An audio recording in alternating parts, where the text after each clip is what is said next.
although the liberals in Europe just couldn't help themselves.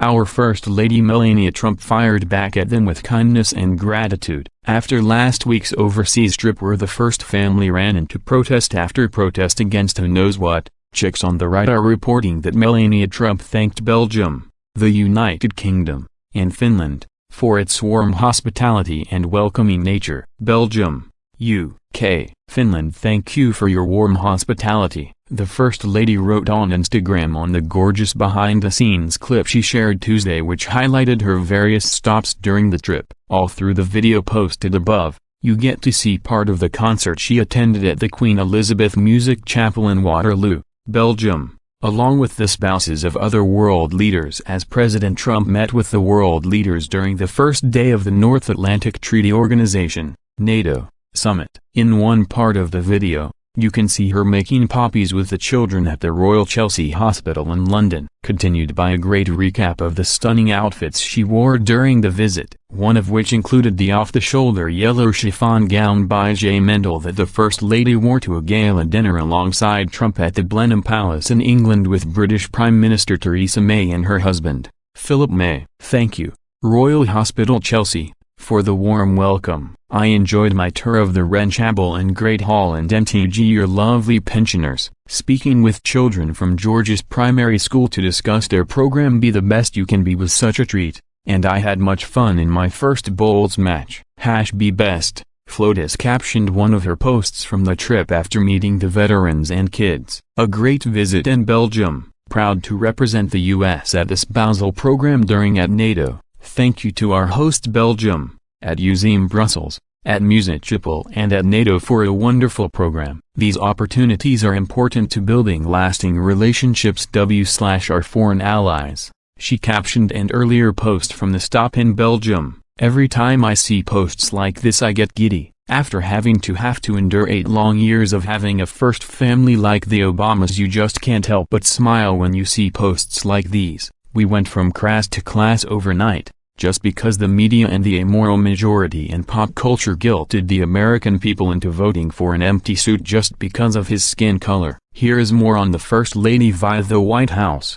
First Lady of the United States Melania Trump is the wife of President Donald J. Trump and the mother of Barron Trump. She is the second First Lady born outside of the United States, and she is the only First Lady to become a naturalized U.S. citizen.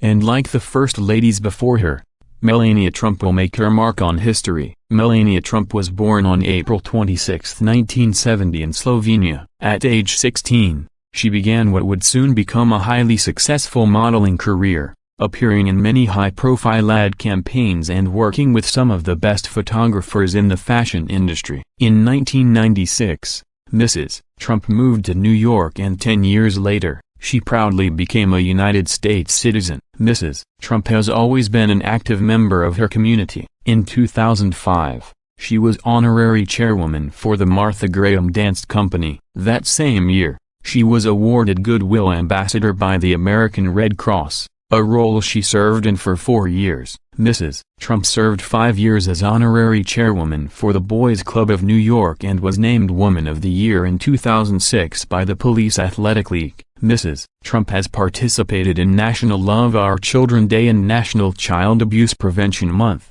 ringing the closing bell at NASDAQ.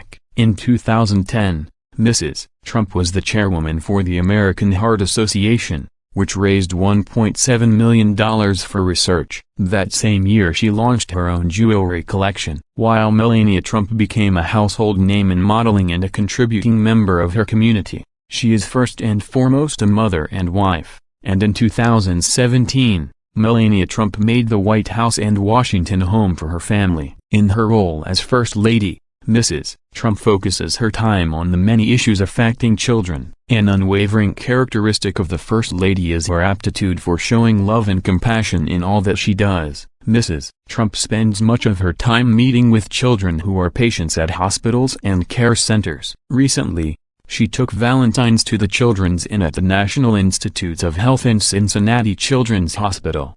Over the Easter holiday, she made a surprise visit to St. Mary's Medical Center in Palm Beach, Florida, bringing Easter baskets to the children. Following the devastating hurricanes last year, Mrs. Trump visited Texas to meet with families that suffered greatly under Hurricane Harvey. In the wake of 2 horrendous mass shootings, Mrs. Trump traveled with her husband to Las Vegas and Parkland to be with the victims and families in their times of need. Internationally, Mrs. Trump has visited several hospitals and schools, one of her most memorable visits being at the pediatric hospital Bambino Gesù in the Vatican City, where she met a boy who had been waiting for a new heart. Upon arrival in Belgium the following day, Mrs. Trump learned that the hospital had found a transplant for the boy. Mrs. Trump celebrated the news in a press statement and said, "My own heart is filled with joy over the news." As First Lady, Mrs. Trump has made multiple visits to schools, both foreign and domestic, from participating in a Viking Huddle class,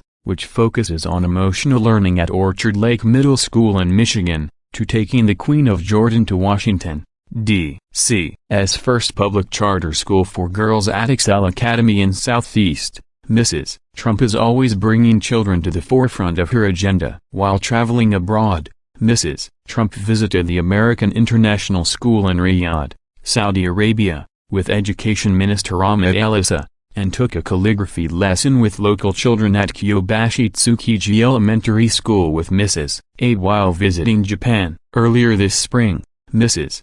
Trump invited a group of local students to the White House so she could talk with them, hear their stories, and understand the issues they are challenged with today. Mrs. Trump addresses those issues each opportunity she gets. From governor spouses' luncheons to the United Nations General Assembly, Mrs. Trump puts the emphasis on children and how we can protect them, teach them, and empower them. In the midst of the opioid epidemic, Mrs. Trump has utilized her platform as First Lady to raise awareness about the dangers of opioid abuse, notably the devastating effects it has on infants and unborn babies. Mrs. Trump traveled to Huntington, West Virginia, where she visited Lily's Place, the nation's first nonprofit infant recovery center that prioritizes the whole family to ensure infants born dependent on drugs are given the best opportunity to thrive. More recently, in February, Mrs. Trump traveled to Ohio to visit Cincinnati Children's, a leading pediatric hospital where she learned more about the ongoing research around neonatal abstinence syndrome,